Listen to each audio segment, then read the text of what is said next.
जाटलैंड में clean sweep करना।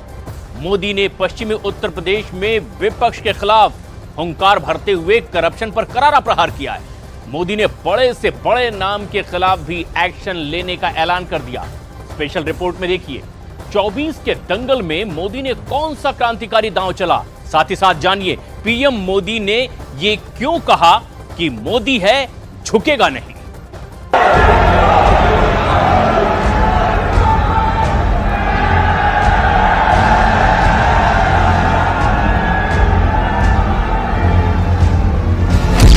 मेरठ में मोदी का मेगा शो। तीसरी बार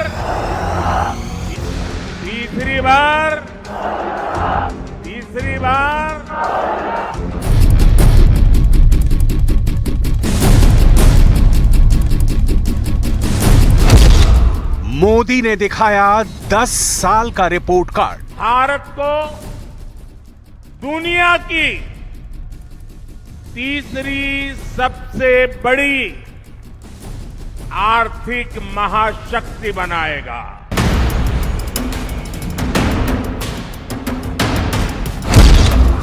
मोदी ने असंभव को बनाया संभव। अयोध्या में रामलला का भव्य मंदिर बनेगा। ये लोगों को असंभव लगता था। मेरठ में मोदी ने हैट्रिक लगाई है। चुनावी अभियान के आगाज की हैट्रिक। मोदी का मेगा शो कई लिहाज से अद्भुत बना। मोदी को सुनने के लिए लाखों लोग जुटे। मेरठ रैली में एनडीए की एकता दिखी। मोदी से पहले जयंत चौधरी और योगी आदित्यनाथ ने रैली का जोश बढ़ाया, लेकिन जिस अंदाज में पीएम मोदी का मेरठ रैली में स्वागत हुआ वो देखते ही बन रहा था। किसानों का हल, अयोध्या के राम मंदिर का मॉडल, फूलों की माला, मेरठ में मोदी का ग्रैंड वेलकम अलग अंदाज में हुआ। लेकिन जब उनके हाथ में क्रिकेट का बैट आया तो चुनावी दंगल में धुआंधार बैटिंग शुरू हो गई। ताबड़तोड़ अंदाज में मोदी ने चुनावी प्रचार की पारी की शुरुआत की। मेरठ की धरती से मोदी ने भारत को आर्थिक महाशक्ति बनाने की हुंकार भरी है। सिर्फ एक सरकार बनाने का चुनाव नहीं है। कौन सांसद बने कौन न बने इसका चुनाव नहीं है। 2024 का चुनाव विकसित भारत बनाने के लिए है। मोदी ने चुनाव प्रचार के औपचारिक शुरुआत में 10 साल की उपलब्धियों का जिक्र किया। मोदी की गारंटी की गूंज मेरठ रैली में भी गूंजती रही। लखपति दीदी को लेकर मोदी ने नया कीर्तिमान रचने का भी ऐलान कर दिया। जिसको किसी ने नहीं पूछा उसको मोदी ने पूजा है।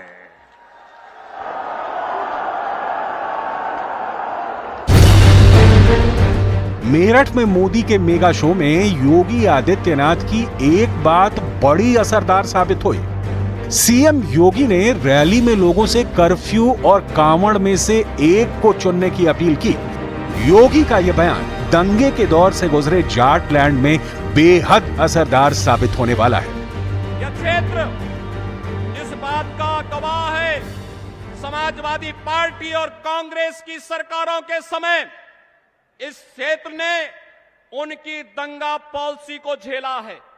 एक तरफ भारतीय जनता पार्टी और सहयोगी दल प्रधानमंत्री मोदी जी के नेतृत्व में देश को विकसित भारत की इस परिकल्पना को साकार करने के लिए पूरी मुस्तैदी और मजबूती के साथ कार्य कर रही है, तो दूसरी तरफ वे विभाजनकारी ताकतें परिवारवाद और जातिवाद के आधार पर सामाजिक ताने बाने को छिन्न भिन्न करने का कार्य भी कर रही हैं।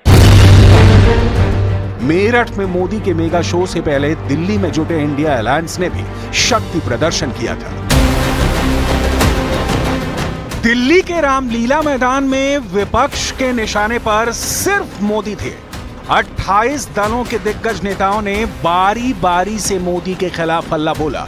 राहुल गांधी हो या अखिलेश या फिर तेजस्वी यादव, एक जैसा राग अलापते रहे, मोदी सरकार की कमियां गिनाते रहे। लोकसभा का चुनाव है, अंपायर किसने चुने? नरेंद्र मोदी ने।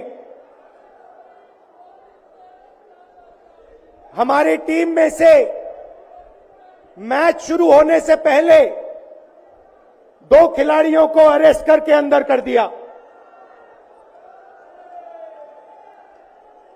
तो भाइयों और बहनों, ये जो चुनाव हो रहा है, नरेंद्र मोदी जी इस चुनाव में मैच फिक्सिंग करने की कोशिश कर रहे हैं।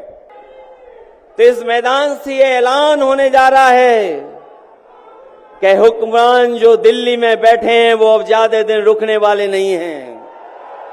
और आप लोगों ने गोविंदा का फिल्म का एक गाना सुना होगा कि तुम तो धोखेबाज हो, वादा करके भूल जाते हो। रोज रोज मोदी जी तुम ऐसा करोगे, रोज रोज मोदी जी तुम ऐसा करोगे, जनता जो रूठ गई तो हाथ मलोगे। अरे तुम तो धोखेबाज हो, वादा करके भाग जाते हो। विपक्ष के तीखे हमलों को नरेंद्र मोदी ने मेरठ में धुआं धुआं कर दिया। मोदी ने जब मंच संभाला और रॉ में आए तो इंडिया अलायंस पर करारा प्रहार किया। बड़े बड़े भ्रष्टाचारी आज सलाखों के पीछे हैं।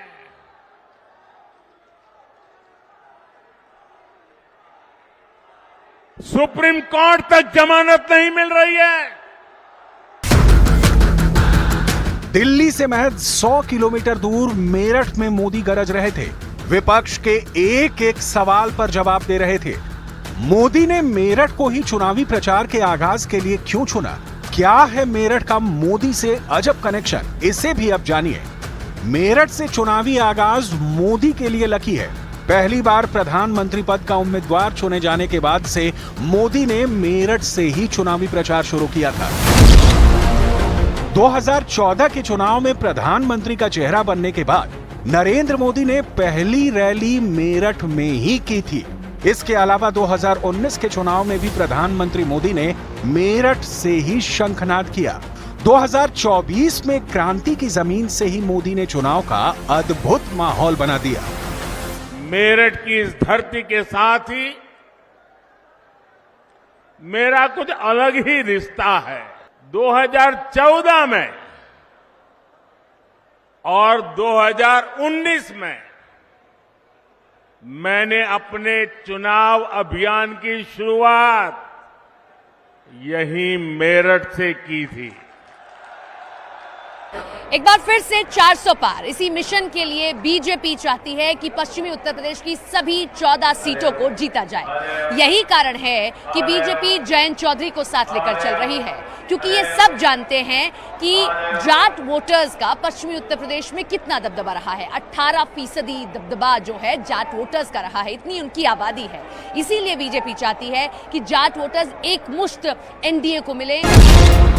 मेरठ, मुजफ्फरनगर, आगरा, मथुरा और बागपत जैसे जिलों को जाट लैंड भी कहा जाता है, क्योंकि जाट यहाँ पर बड़ी तादाद में हैं।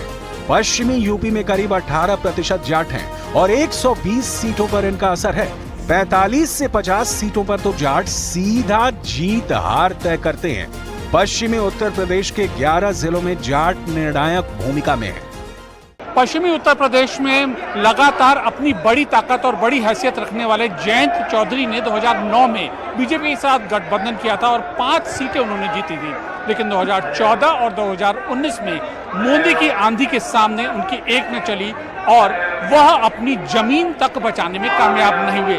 अब 2024 में जयंत चौधरी ने एक बार फिर बीजेपी के साथ गठबंधन किया है। जब हमारे छोटे भाई जयंत चौधरी संसद में चौधरी चरण सिंह जी के भारत रत्न के सम्मान को लेकर के बोलने के लिए खड़े हुए तो उनकी आवाज को रोकने की कोशिश की गई। भाई जयंत चौधरी को अपमानित करने का प्रयास किया गया। जयंत चौधरी के लिए महागठबंधन सियासी संजीवनी की तरह है, तो बीजेपी के लिए भी ये कम फायदे का सौदा नहीं है। 2019 में सहारनपुर और मुरादाबाद हारी थी बीजेपी। वेस्ट यूपी में लोकसभा की कुल 27 सीटें मानी जाती हैं। इनमें से मेरठ, सहारनपुर, मुरादाबाद मंडल की 14 सीटों पर जाटों का वोट ही जीत और हार तय करता है। इन सीटों पर जयंत चौधरी की पार्टी आरएलडी निर्णायक भूमिका निभाती रही है। 2019 लोकसभा चुनाव में इन 14 सीटों में से सिर्फ 7 सीटें मेरठ, मुजफ्फरनगर, कैराना, गाजियाबाद, गौतम बुद्ध नगर, बुलंदशहर पर बीजेपी को जीत मिली थी, जबकि सहारनपुर, मुरादाबाद, संभल, नगीना, अमरोहा, बिजनौर और रामपुर सीटों पर बीजेपी को हार मिली थी। इनमें 4 पर बीएसपी और 3 पर सपा को जीत मिली थी। जाटलैंड में बीजेपी के साथ गठबंधन करने पर राष्ट्रीय लोकदल हर मौके पर मुनाफे में रही है। चुनावी इतिहास में झांकने पर पता चलता है कि चौधरी चरण सिंह के दौर से ये गठजोड़ सफल रहा है। जनसंघ के दौर में 1977 के चुनाव में भी भारत रत्न पूर्व प्रधानमंत्री चौधरी चरण सिंह और पूर्व प्रधानमंत्री अटल बिहारी वाजपेयी ने साथ-साथ प्रचार किया था। दोबारा 2002 का चुनाव बीजेपी और आरएलडी ने मिलकर लड़ा था। उस समय आरएलडी 14 सीटें जीती थी। तीसरी बार बीजेपी और आरएलडी 2009 में साथ आए थे। 2009 के चुनाव में मथुरा से आरएलडी अध्यक्ष जयंत सिंह पहली बार संसद पहुंचे थे। कांग्रेस और सपा को देश के किसान, इस क्षेत्र के लोगों की घर घर जाकर के माफी मांगनी चाहिए। जयंत चौधरी पुरखों की विरासत को नई पहचान देने के लिए मोदी के साथ जुड़े हैं। बीजेपी नेता भी जाटलैंड में आरएलडी से गठजोड़ को जीत की गारंटी मान रहे हैं। करीब 13 साल बाद भारतीय जनता पार्टी और आरएलडी का लोकसभा चुनाव में गठबंधन हुआ है। इस गठबंधन से हुआ ये कि चौधरी चरण सिंह को भारत रत्न से नवाजा गया।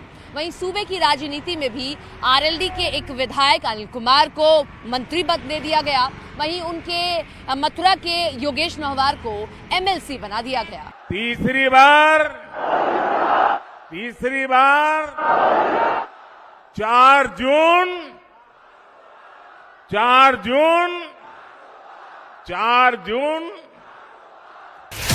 ये तो अकाट्य सत्य है कि मोदी के मुकाबले में फिलहाल कोई नहीं। ना उनके जैसी रणनीति किसी के पास है, ना उनके जैसे ओजस्वी विचार किसी के पास है, ना ही मोदी जैसी दूरदृष्टि किसी के पास है। चुनावी मैदान में मोदी अकेले सब पर भारी पड़ते हैं। विरोधी गठबंधन कितना ही भारी भरकम क्यों ना हो, नेताओं और पार्टियों की कतार कितनी ही बड़ी क्यों ना हो, मोदी के बरक्स सबका कद खुद ब खुद घट जाता है। क्योंकि मोदी की मेहनत दिखती है, रंग लाती है, जनता को